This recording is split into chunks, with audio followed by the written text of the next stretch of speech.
Hey friends, welcome back.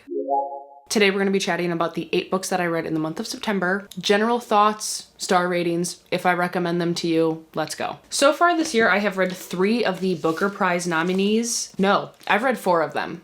But I most recently finished N.lui by Maria Reva, Audition by Katie Kitamura, as well as Flesh by David Saloy. The latter 2 are actually moving on to the shortlist for the Booker Prize list, and N.lui did not make it to the shortlist, so this was longlisted, and my favorite of the 3.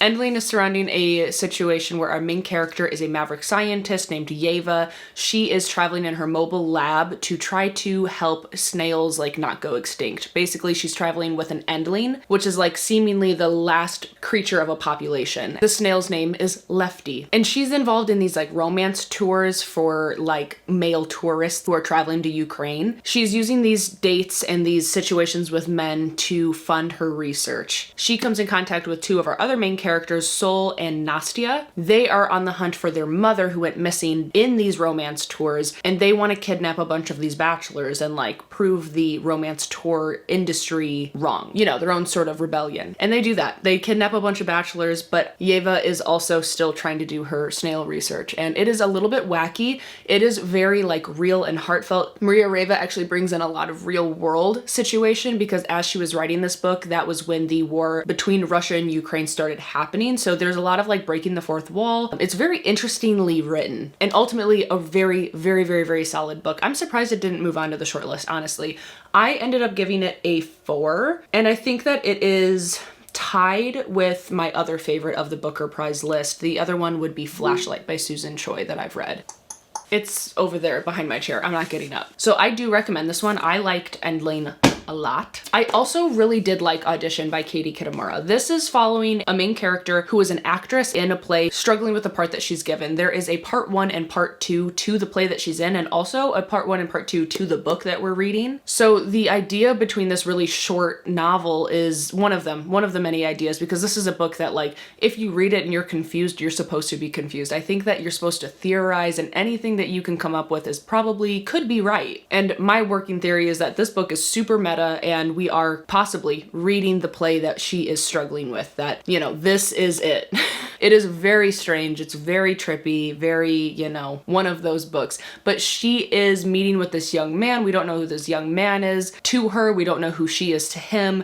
And that's one of the mysteries that this book explores. And I think I'm giving it like a 3.5 to a 4. I think of this book fondly. I think that it is one of those that I enjoy being confused in certain books like this when it's like a little bit fever dreamy, but I didn't enjoy all the themes we explored, and I genuinely just wasn't completely gripped the whole time. It felt okay to me, you know? So it's not a 4. It's like a 3.5. If you like those fever dreamy, confusing books, like, I think that you could like this, but I'm not surprised that Audition went onto the shortlist though, because I think that every time you reread Audition, you could have another theory or have more thoughts on it. So it makes sense that Audition went to the shortlist. However, Flesh by David Saloy also went to the shortlist. I don't understand that. This book is very fine. It's very fine. And fine might even be a little bit generous, to be completely honest. This is following our main character, Esteban. Yeah, good job, Sydney. And it's his life. This is just a series of situations that shaped and formed him and are important to his life, but it is told in a way that is very much detached from him, because he's a character that it just, you know, lets things happen to him. He doesn't have any like agency in his life.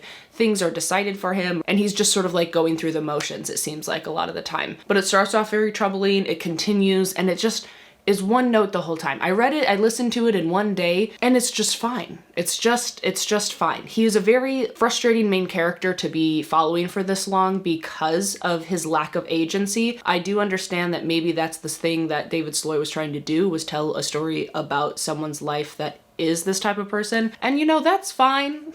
It doesn't mean I liked it. Didn't mean I felt like it was written really well. There were only 2 quotes, and I shared them in my reading vlog where I read this one. There's only 2 quotes that I felt were like really beautiful and very insightful. Not saying that like the rest of the book wasn't insightful at all, because I'm sure it is. I just am not the person that felt incited by anything. So this is a solid 3. I could see it dipping down to a 2.5 for me, to be completely honest. I also spun a spinner wheel in the previous vlog that I posted, and I got Strange Pictures by Uketsu. This is a series of, it's very short. It's a series of drawings made by a young woman before her death, a child's disturbing picture of his home, a desperate sketch made by a murder victim in his final moments.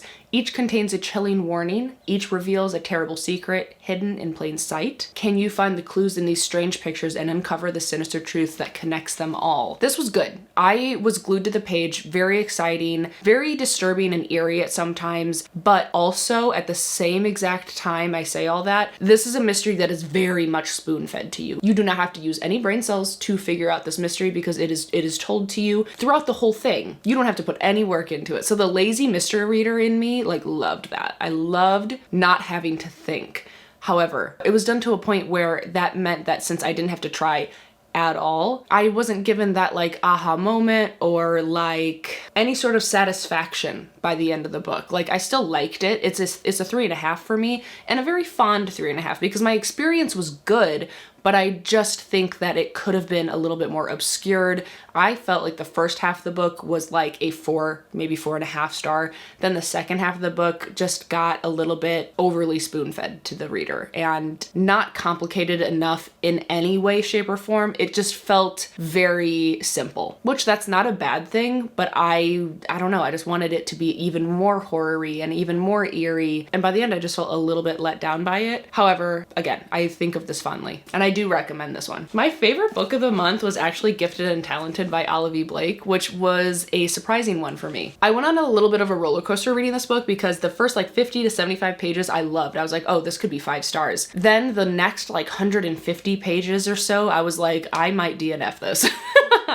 And then for the remainder of the book, it started to go back up in my enjoyment and my obsession over these characters.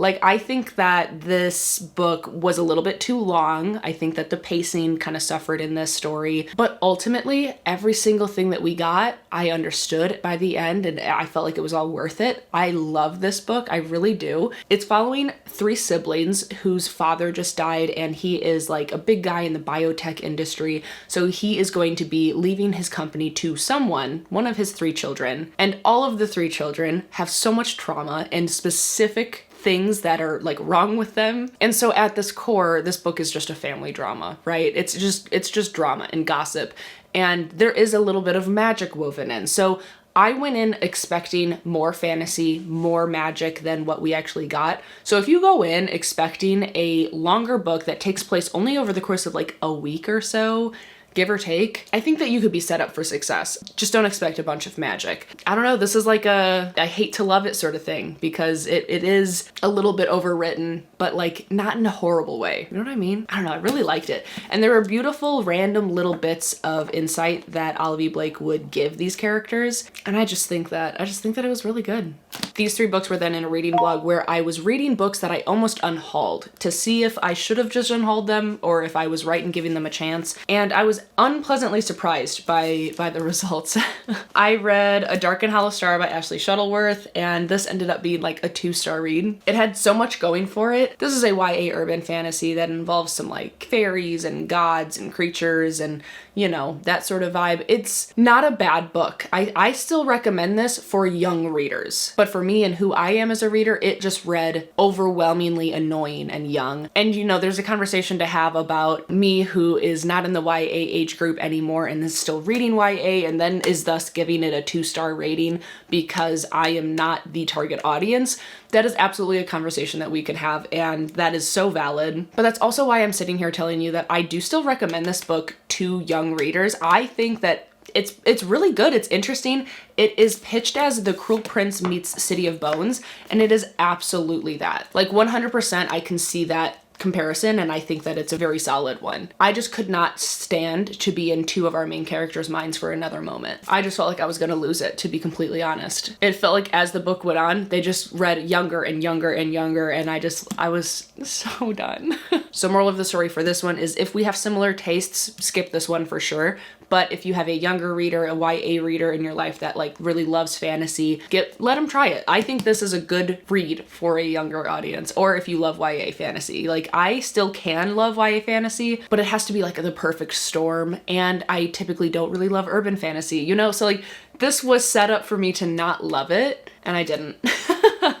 Even though I went in really excited about it, I really kind of thought I was going to love it. And that was another book that I read that I was really enjoying it for like 50 or 75 pages, and then it just like kept going downhill from there. And it is what it is. Similar thing with Raybearer by Jordan Afueco. This TBR that I made for this video, it was just a poor choice. I didn't think about the fact that this was another YA fantasy, and so I didn't end up rating this one because I just did not have a good time. I was done and burnt out from YA, and so trying to read this one was not a good time for me, even though like structurally and fundamentally this is a phenomenal book. I do recommend Raybearer. I just am not rating it because I can tell that it's a good book. I just didn't like it, and that's just because I was burnt out on YA fantasy, and I should have just not read it.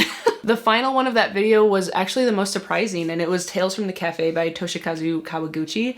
I loved this. This is the sequel to Before the Coffee Gets Cold, which I ended up giving a 3, and I'm giving this one a 4. I had a grand old time with this one. This is centered around the idea that there is a cafe in Japan that you can go to and travel either to the past or the future to meet up with someone, to tell someone something, but you have to return to the present day before your coffee gets cold. And I just felt like we got so much backstory, and we really felt a lot for the characters in this one. It wasn't nearly as repetitive as the first book. So if you read the first one and you were annoyed like me with the repetition of the rules and, you know, the situations just being kind of the same, I would say try this one out, because this one I felt was very different and really, really solid. So I really liked this one. Let me know if you have read any of these books down below and your thoughts on them, or if you're now interested in one or a few, let me know down below. But if you don't know what else to say down below in the comments, then leave me the fall leaves emoji. And while you're down there, please do subscribe and like the video. I always appreciate your support. And of course, be kind to one another and happy reading. I'll see you soon.